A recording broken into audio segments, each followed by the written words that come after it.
जय हिंद दोस्तों, आप सभी का हमारे YouTube चैनल पर हार्दिक स्वागत है। अगर आपको इस सब्जेक्ट किसी अन्य टॉपिक पर वीडियो देखनी है तो आप हमारी प्लेलिस्ट चेक कर सकते हैं, उसमें आपको वीडियो मिल जाएगी। यदि भी तो हमने उस टॉपिक की वीडियो अपलोड नहीं की है जिस टॉपिक की वीडियो आप सर्च कर रहे हैं, तो आप हमें कमेंट कर सकते हैं। हम कोशिश करेंगे कि 24 से 48 घंटे के अंदर आपको वीडियो प्रोवाइड करा दी जाए। तो आइए आज की वीडियो पे हम चर्चा कर लेते हैं। आज की हमारी वीडियो बीएससी एग्रीकल्चर के फर्स्ट सेमेस्टर के एग्रोनॉमी सब्जेक्ट पर आधारित है। वीडियो में सबसे पहले हम उन बिंदुओं पर चर्चा कर लेते हैं जिन पे कि वीडियो में हम आगे बात करेंगे, जिससे कि हमें एक बेसिक आइडिया हो जाए कि वीडियो में हम किन किन टॉपिक पर बात करने वाले हैं। तो हमारा पहला टॉपिक रहेगा संसाधन यानी रिसोर्स क्या होते हैं। उसके बाद हम बात करेंगे जल संसाधन यानी वाटर रिसोर्स क्या होते हैं। फिर बात करेंगे पृथ्वी पर जल का वितरण किस तरीके से है यानी वाटर डिस्ट्रीब्यूशन ऑन अर्थ। उसके बाद बात करेंगे लवणीय यानी खारा जल। फिर बात करेंगे अलवणीय मीठा जल। पानी की कमी के क्या क्या कारण हैं उन पर भी हम बहुत अच्छे से बात करेंगे। और लास्ट हमारा टॉपिक रहेगा कि पानी की कमी को कैसे दूर कर सकते हैं और उसके लिए हम क्या क्या कदम उठा सकते हैं। तो आइए एक एक कर सभी पर बात कर लेते हैं। तो हमारा पहला टॉपिक है वाटर रिसोर्स यानी जल संसाधन। तो जल संसाधन को समझने से पहले हम ये समझ लेते हैं कि संसाधन क्या होता है, ताकि आपको जल संसाधन आसानी से समझ में आ जाए। तो संसाधन का अर्थ होता है प्रत्येक वस्तु जिसका उपयोग हम आवश्यकताओं को पूरा करने के लिए कर सकते हैं वह संसाधन है। यानी इसमें दो शब्द महत्वपूर्ण हैं, पहला है उपयोग और दूसरा है आवश्यकता। यानी कहने का अर्थ है कि कोई भी वो वस्तु जिसका उपयोग हम अपनी आवश्यकताओं को पूरा करने के लिए कर सकते हैं वह संसाधन है। चाहे वो पेन हो, चाहे नोटबुक हो, या आप बैठ के जिस मोबाइल से आप ये देख रहे हैं वीडियो, वो भी अपने आप में एक संसाधन है। लेकिन संसाधन की अलग अलग कैटेगरी हैं। यानी सबसे पहले जो है वो है प्राकृतिक संसाधन, दूसरा इसका पार्ट है वो है मानव निर्मित संसाधन, और तीसरा है मानव संसाधन। तो थोड़ा इन पर बता देते हैं, हालांकि ये हमारे सिलेबस में नहीं है लेकिन फिर भी हमें बेसिक जानकारी होनी चाहिए। तो जो प्राकृतिक संसाधन होते हैं वो ऐसे संसाधन होते हैं जिनमें हम ज़्यादा मॉडिफिकेशन नहीं करते, बल्कि उनका उपयोग हम सीधे तौर पर कर लेते हैं। मॉडिफिकेशन का अर्थ है कि उनमें हम ज़्यादा चेंजेस नहीं करते। एग्जाम्पल देखिए, जैसे अगर हम पानी पीते हैं तो जब हम पानी पृथ्वी से लेते हैं तो उसमें हम ज़्यादा चेंजेस करते हैं, नहीं करते। तो वो पानी क्या हुआ, एक प्राकृतिक संसाधन हुआ। लेकिन वहीं अगर हम बात करें कि मानव निर्मित संसाधन क्या होते हैं, तो ना मानव निर्मित संसाधन वो संसाधन होते हैं जिनमें कि बहुत ज़्यादा मॉडिफिकेशन किया जाता है। मॉडिफिकेशन का अर्थ चेंजेस है, हम पहले ही आपको बता चुके हैं। तो इसका एक एग्जाम्पल देखिए, जैसे आपके जो घर के बाहर एक रोड बनी हुई है, उसका निर्माण कैसे हुआ है। तो उसका निर्माण के लिए सबसे पहले जो रॉक्स हैं यानी जो पत्थर हैं उनको तोड़ा गया है। तोड़ने के बाद फिर उनको छोटे छोटे पीसों में बांटा गया है, और उनके बांटने के बाद उसमें बहुत सारे जैसे कोलतार मिलाया गया है और भी बहुत सारी चीज़ें मिलाई गई हैं, और तब उसको रोड की फॉर्म में यानी बिछाया गया है। तो आप देखेंगे कि जब प्राकृतिक संसाधन यानी पत्थर था तो उसको कितना मॉडिफिकेशन किया गया है कि उसके स्वरूप में भी चेंज हो गए, तो वो मानव निर्मित हो गया। दूसरा एग्जाम्पल देखिए, आप जिस घर में बैठे हो उसका निर्माण कैसे हुआ है। तो उसका निर्माण ईंटों से हुआ है। ईंटें किससे बनी है, तो वो मृदा से बनी है। लेकिन मृदा प्राकृतिक संसाधन है, लेकिन जो ईंटें बनी है उन ईंटों से आपका घर बना है, क्या वो अब मृदा बचा है, नहीं। उसमें इतना ज़्यादा मॉडिफिकेशन हो गया है कि बहुत ज़्यादा यानी उसमें चेंजेस हो गए हैं। और जब बहुत ज़्यादा चेंजेस किसी चीज़ में हो जाता मनुष्य करता है तो वो मानव निर्मित संसाधन में आ जाता है। तीसरा हमारा जो कैटेगरी है वो है वो है मानव संसाधन। तो मानव संसाधन का क्या अर्थ है, तो मानव संसाधन का अर्थ है कि मानव अपने आप में भी संसाधन है। किस तरीके संसाधन है, तो हमने आपको डेफिनेशन में बताया था कि प्रत्येक वो वस्तु जिसका उपयोग हम आवश्यकताओं को पूरा करने के लिए कर सकते हैं वो संसाधन है।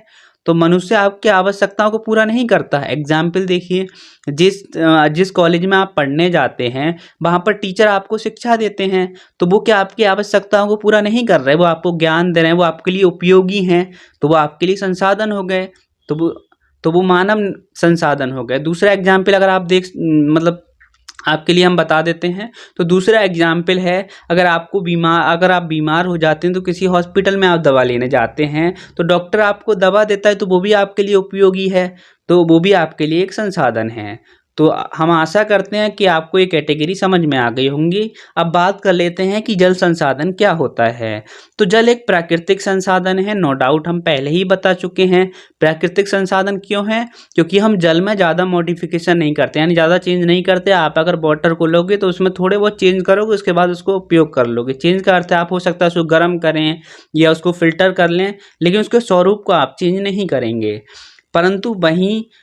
परंतु ये जो संसाधन है ये बहुत महत्वपूर्ण संसाधन है। जो जल है वो महत्वपूर्ण क्यों है? क्योंकि जितने भी पृथ्वी पर जीव हैं उनका जो जीवन है, उसकी जो बेसिक नीड है वो जल है। यानी अगर जल नहीं होगा तो ये संभव है कि पृथ्वी पर जीवन जो है वो बिल्कुल समाप्त हो जाए। अगर पृथ्वी से जल समाप्त हो जाए तो आप कल्पना कर सकते हैं कि जो हमारा जल है वो कितना महत्वपूर्ण है।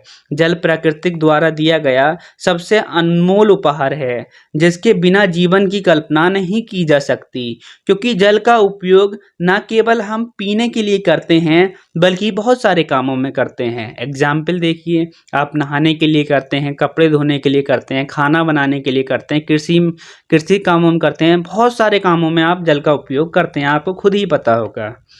अब बात कर लेते हैं हमारे तीसरे टॉपिक पर, वाटर डिस्ट्रीब्यूशन ऑन अर्थ, पृथ्वी पर जल का वितरण।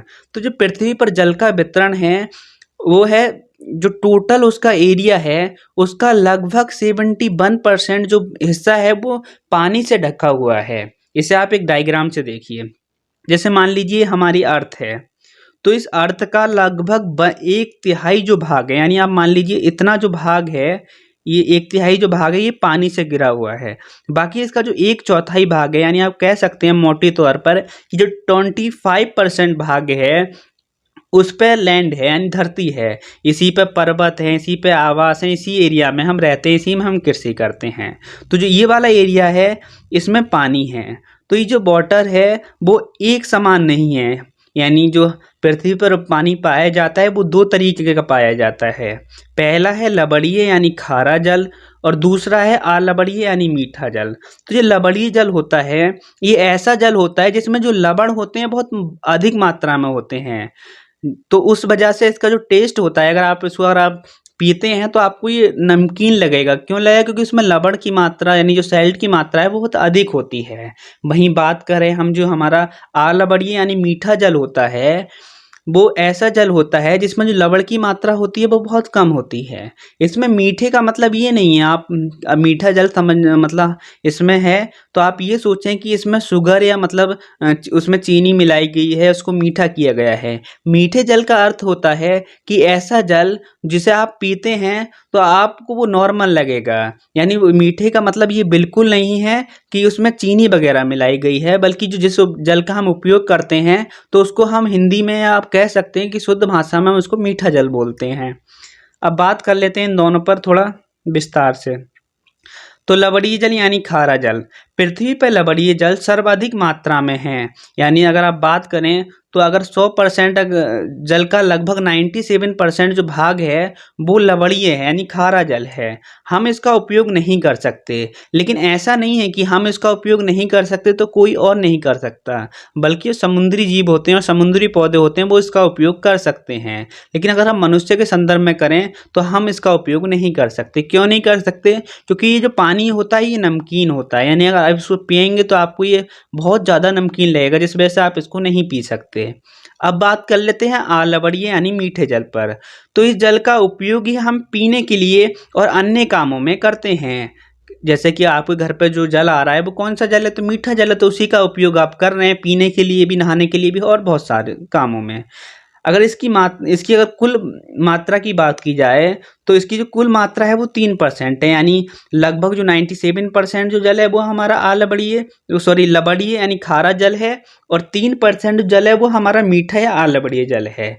लेकिन इस 3% का भी लगभग 70% जो भाग है या 70% जल है वो बर्फ, नदियाँ, झीलों या तालाबों में उपस्थित है। और इसका लगभग 30% जो भाग है या आप कह सकते हैं 30% जल है वो भूमि की सतह के अंदर है, यानी भूमिगत जल है जिसका उपयोग ही हम करते हैं। ये ज़्यादा यहाँ पे मैथ हो गई है, तो हो सकता है आपको ये समझ में नहीं आ रहा हो, तो हम आपको एक एग्जाम्पल से बिल्कुल क्लियर कर देते हैं।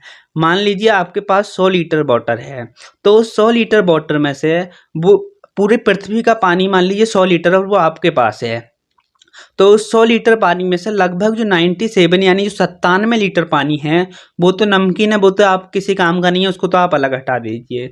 बाकी आपके पास बचा 3 लीटर जल। अब उस 3 लीटर जल का भी लगभग 70%, तो 70% होगा लगभग 2 से 2.5 लीटर। तो 2 से 2.5 लीटर जो वाटर है वो बर्फ, नदियाँ और झीलों या तालाबों में उपस्थित है, और उसका लगभग 30% यानी 3 लीटर का 30% होगा लगभग 1 लीटर के आसपास। तो वो जल जो है वो भूमि के अंदर है। नेक्स्ट हमारा टॉपिक है, अब बात कर लेते हैं लवणीय यानी खारा जल पे। तो जो लवणीय जल है यानी जो खारा जल है वो लगभग जो अधिकांश उस जल की जो मात्रा है वो समुद्र के अंदर है। आप देख सकते हैं डायग्राम में, ये जो समुद्र की इमेज है, तो ये जो पानी अगर आप समुद्री क्षेत्र में गए होंगे तो वहाँ आपने इसका टेस्ट किया होगा, तो आपको पता होगा कि ये पानी कैसा होता है, यानी ये पानी नमकीन होता है। हम ऑलरेडी आपको बता चुके हैं।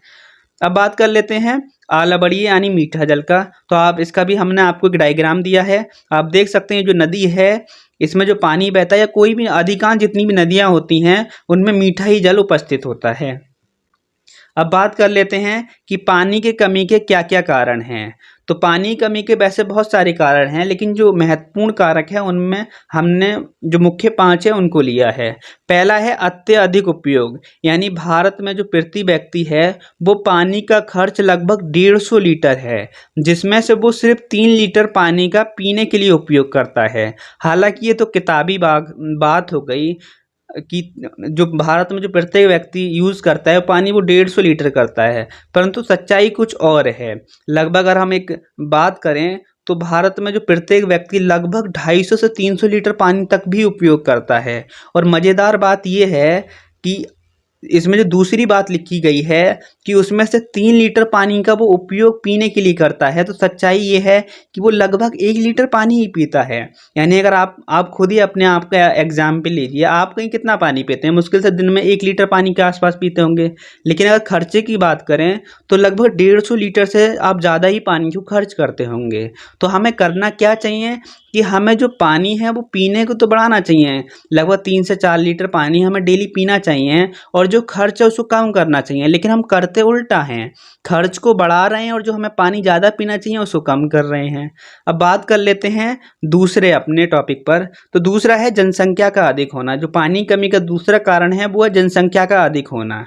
जितनी अधिक जनसंख्या होगी उतना ही अधिक संसाधनों का दोहन होगा। यही बात पानी पर भी लागू होती है। इसे एक एग्जाम्पल से देखिए, मान लीजिए आपके घर में 2 लीटर पानी आता है और आपके घर में जो टोटल लोग हैं वो 2 हैं, तो क्या होगा कि पानी 1-1 लीटर आ जाएगा। लेकिन मान लीजिए आपके घर में 2 लोगों से बढ़कर जो संख्या है वो 4 हो जाए, लेकिन पानी तो उतना ही है।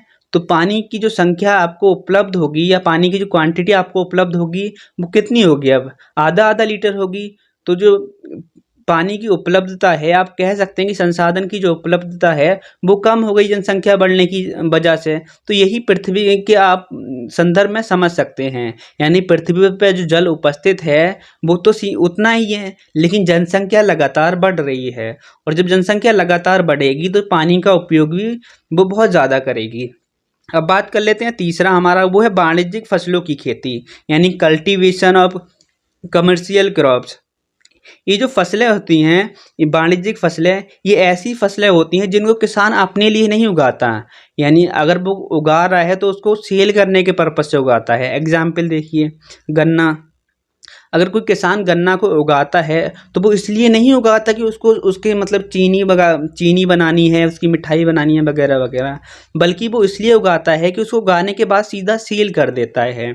यानी वाणिज्यिक फसलें ऐसी फसलें होती हैं जिनको किसान सीधा बेचने के या व्यापार के पर्पज से उगाता है। एग्जाम्पल देखिए, गन्ना, कपास, तंबाकू, कॉफ़ी और भी कई सारे इसके एग्जाम्पल हैं। इसका हम एक एग्जाम्पल आपको देते हैं कपास का, यानी जो वाणिज्यिक फसलों का क्या परिणाम हो सकता है अगर आप ज़्यादा क्वांटिटी में कहीं करते हैं, तो इसको आप एक एग्जाम्पल से देखिए। ये अराल सागर है जो कि सेंट्रल एशिया में उपस्थित है। ये जो सागर है ये बहुत सुंदर सागर है, आप इसको देख सकते हैं, और ये बहुत बड़ा सागर है। आप ऐसा नहीं है कि आप सोच रहे हो कि ये छोटा सा सागर है, बल्कि ये इमेज इधर बैठे किसी नाव में बैठे किसी इंसान ने ली है तो इस साइड का दिख रहा है, बाकी इस साइड का पूरा फोटो नहीं आया है। तो ये बहुत बड़ा एक सागर है। तो आप सोचेंगे कि हम इसका फोटो क्यों दिखा रहे हैं, तो इसका फोटो हम इसलिए दिखा रहे हैं, ये आपको अब समझ में आ जाएगा। कुछ कुछ आया आपके समझ में। ये अराल सागर की अभी की स्थिति है, और ये जो हमने आपको ये वाला जो फोटो दिखाया था ये बहुत पुराना फोटो है। लेकिन अब अगर बात करें वर्तमान में तो ये पूर्ण रूप से सूख चुका है। अब आप पूछेंगे कि ये सूखा क्यों, तो इसके सूखने का मुख्य कारण ये है कि जो आसपास की जो सेंट्रल एशिया की जितनी भी कंट्री थी, उन्होंने क्या किया, इस जो इसके आसपास के जितने भी देश थे उन्होंने कपास की खेती बहुत बड़ी मात्रा में की, क्योंकि यहाँ की जो भूमि थी वो कपास की खेती उसमें बहुत अच्छी हो रही थी, जिस वजह से यहाँ के लोगों ने कपास की खेती की, और जो नदियों का पानी इस सागर में आ रहा था उस पूरे पानी को उन्होंने रोक दिया। और जब सागर में पानी नदियों का नहीं आने लगा तो हल्के हल्के क्या हुआ, सागर का जो पानी है वो कम होने लगा, क्योंकि सागर का पानी, क्योंकि ये जो पानी समुद्र से तो ये अलग है, बल्कि ये मतलब लैंड लॉक है, यानी देश जो स्थल आप कह सकते हैं कि एक तरीके से ये तालाब के आप तरीके से समझ सकते हैं, बहुत बड़ा तालाब। तो ये लैंड लॉक है, समुद्र से पानी नहीं मिल रहा बल्कि इसको नदियों से पानी मिलता था। अब नदियों से ही जब पानी इसमें नहीं मिलेगा तो ये सूख गया, और आज स्थिति ये है कि यहाँ पे जितनी भी जनसंख्या जो जनसंख्या आप नहीं कहेंगे बल्कि जीवों की जनसंख्या जो इसके ऊपर निर्भर थी, उस वो भी लगभग 90% से भी ज़्यादा यहाँ पे ख़त्म हो चुकी है। यानी जो जल में रहने वाले जीव थे वो तो लगभग पानी ख़त्म होते ही मर गए, लेकिन बाकी जो ऐसे जीव थे जो इसके ऊपर निर्भर थे वो भी हल्के हल्के समाप्त हो गए। तो आप देख सकते हैं इसका क्या परिणाम हो सकता है। अब बात कर लेते हैं, चौथा है हमारा जलवायु परिवर्तन यानी क्लाइमेट चेंज। तो जलवायु परिवर्तन के वैसे तो बहुत सारे नुकसान हैं, लेकिन हम पानी के संदर्भ में बात कर रहे हैं तो हम उसी के संदर्भ में देखेंगे क्लाइमेट चेंज का क्या प्रभाव पड़ेगा। तो क्लाइमेट चेंज का जो प्रभाव पड़ेगा वो ये होगा कि कुछ क्षेत्रों में तो वर्षा बहुत अधिक होगी, लेकिन कुछ क्षेत्रों में जो वर्षा होगी वो बहुत कम होगी। अगर ऐसा होगा तो क्या होगा, जो भूमि का जो लेवल है यानी जो भूमिगत जल है उसका जो ग्राउंड जो पानी का जो लेवल है वो लगातार कम होगा, और जब ग्राउंड लेवल कम होगा तो उसका प्रभाव सभी लोगों पर पड़ेगा। और दूसरा इसका प्रभाव ये होगा कि जो क्लाइमेट चेंज है उससे टेम्परेचर भी बढ़ता है, और जब टेम्परेचर बढ़ेगा तो जो सतह पर जल है यानी जो तालाबों में नदियों में जल है वो बाष्पीकरण और बाष्पोत्सर्जन बहुत तेजी से होगा। अब पांचवा बात कर लेते हैं, खराब जल संचय। यानी भारत में अगर जल संचय की बात करें, जल संचय का अर्थ होता है कि पानी को स्टोर करना। यानी जैसे वर्षा होती है तो क्या होता है कि हम वर्षा के पानी को स्टोर करते हैं, जिसका उपयोग हम रिसाइकिल तरीके से कर सकते हैं। परंतु सच्चाई ये है कि भारत में लगभग 1% से भी कम लोग जो वाटर हार्वेस्टिंग सिस्टम है यानी जल का जो संचय है वो करते हैं, यानी 1% से भी कम लोग। आप ही बताइए, आप जिस क्षेत्र में रहते हैं वहाँ पर कोई क्या बारिश के पानी को संचय करता है? हम पूरा कंफर्म आपको ये बता सकते हैं कि आपने अभी तक कहीं पे भी वाटर हार्वेस्टिंग सिस्टम देखा नहीं होगा। बस हो सकता है कि आप अगर किसी सिटी में रहते हो, बड़ी सिटी में, तब आपने देखा हो। तो ये स्थिति है, जब पानी का संचय नहीं होगा तो पानी की कमी तो बेसिक होगी ही। अब बात कर लेते हैं हम कि पानी कमी को कैसे दूर कर सकते हैं। वैसे तो पानी की कमी को दूर करने के लिए बहुत सारे उपाय हैं, लेकिन हम उनमें से कुछ में बात करेंगे। लेकिन पहले हम ये बता देते हैं कि पानी की कमी को दूर सिर्फ हम लोग मिलके ही कर सकते हैं, क्योंकि पानी कमी का जो मुख्य कारक है, अगर आप देखें कि पानी की कमी किसकी वजह से हो रही है ग्राउंड में, तो उसका मुख्य कारण इंसान ही है, क्योंकि जानवरों की वजह से पानी की कमी नहीं हो रही है, बल्कि इंसानों के अत्यधिक उपयोग से ही पानी की कमी हो रही है। तो आइए अब बात कर लेते हैं इसके जो हमने पॉइंट आपके लिए लिखे हैं। तो पहला है आवश्यकता अनुसार ही पानी का उपयोग करें। हम क्या करते हैं कि जब भी अगर हम पानी पीने जाते हैं तो हम अगर 1 गिलास पानी की आवश्यकता होगी तो हम उसमें से 2 गिलास पानी बल्कि एक्स्ट्रा ले लेंगे। जैसे मान लीजिए आपने 1 गिलास पानी लिया तो आप क्या करेंगे, आधा गिलास पानी पिएंगे, आधा फेंक देंगे। या हो सकता है आप नहाने जाते हैं तो नहाने के बाद अगर उतना पानी नहीं लेंगे जितना आप नहा सकते हैं, बल्कि आप जितना पानी से ज़्यादा आप पानी उपयोग करेंगे, क्योंकि हो सकता है अगर आप 1 बाल्टी में नहा सकते हैं तो उसकी जगह आप 2 बाल्टी का उपयोग करेंगे। तो हमें ऐसा नहीं करना है, बल्कि जितने में हमारा काम हो जा रहा है हमें उतना उपयोग करना है, जिससे कि जो हमारी आने वाली पीढ़ी है वो भी पानी का अच्छे से उपयोग कर पाए। दूसरा है पानी का संचय आवश्यक है। पानी का संचय हम आपको बता ही चुके हैं कि पानी का हमें स्टोर करना चाहिए, यानी वाटर हार्वेस्टिंग सिस्टम का हमें उपयोग करना चाहिए। तीसरा है पानी का पुनः उपयोग, यानी अगर आप किसी काम में पानी को ले रहे हैं और वो पानी अगर ऐसा है जिसका उपयोग आप दोबारा से कर रहे हैं तो कर सकते हैं, तो नो डाउट आप उसका उपयोग दोबारा करें। जैसे मान लीजिए अगर आपने कपड़े धोए हैं और वो पानी अगर अभी भी साफ है तो उसका उपयोग आप घर की धुलाई के रूप में कर सकते हैं। आप किचन के पानी का उपयोग गार्डन में कर सकते हैं, यानी पेड़ पौधों में आप उनको डाल सकते हैं। अब चौथा यानी लास्ट पॉइंट पर बात कर लेते हैं कि कृषि के क्षेत्र में सिंचाई की आधुनिक विधि हमें अपनानी चाहिए। यानी जो पुरानी प्राचीन विधि है उसमें क्या होता है कि पानी बहुत अधिक उपयोग होता है। एग्जाम्पल देखिए, भारत में जो अधिकांश उपयोग होती है वो फ्लडिंग मेथड का हम उपयोग करते हैं। फ्लडिंग मेथड में क्या होता है, जैसे मान लीजिए हमारा ये फील्ड है तो इस फील्ड में हम इस तरीके से पानी छोड़ते हैं, मतलब पूरा एरिया को भरते हैं। अगर ये हमारा फील्ड होगा तो हम पूरे एरिया में पानी प्रोवाइड करेंगे, चाहे भले ही हमारे पौधे दूर दूर क्यों ना हो। तो हमें ऐसा नहीं करना है, बल्कि हमें ड्रिप, ये प्रिंटिंग मिस्टेक है, यहाँ पर ट्रिप नहीं होगा ड्रिप होगा, ड्रिप विधि का हमें उपयोग करना है। तो ड्रिप विधि क्या होती है, तो इसको हम आपको डायग्राम से बता देते हैं। तो ड्रिप विधि में क्या होता है कि हम पाइप अपने खेत में बिछाते हैं और उन पाइपों में छेद कर देते हैं पौधे के पास में, यानी जो पौधे की जड़ होती है वहाँ पर हम छेद कर देते हैं, और उस छेद से जो पानी होता है वो बूंद बूंद करके गिरता रहता है पौधे की जड़ में। अब जब पौधे की जड़ में बूंद बूंद से पानी गिरेगा तो क्या होगा, पानी की बचत होगी। पानी की बचत कैसे होगी, तो पहला तो ये आप देखें तो पानी जब यहाँ गिरेगा तो ये वाला जो एरिया है, हालांकि अब इन पाइपों में पानी नहीं छोड़ा गया है तो ये वाला जो एरिया है यहाँ पानी नहीं मिलेगा, क्योंकि ज़रूरत तो पौधे की जड़ में यहाँ क्या आवश्यकता है। तो इससे पानी की बचत बहुत अच्छी हो जाती है। यानी अगर इस विधि की हम बात करें तो इसमें लगभग 50 से 60% पानी की बचत हो जाती है। अगर ये वीडियो आपको पसंद आई हो तो वीडियो को लाइक शेयर कमेंट करना नहीं भूलिए। वीडियो देखने के लिए धन्यवाद।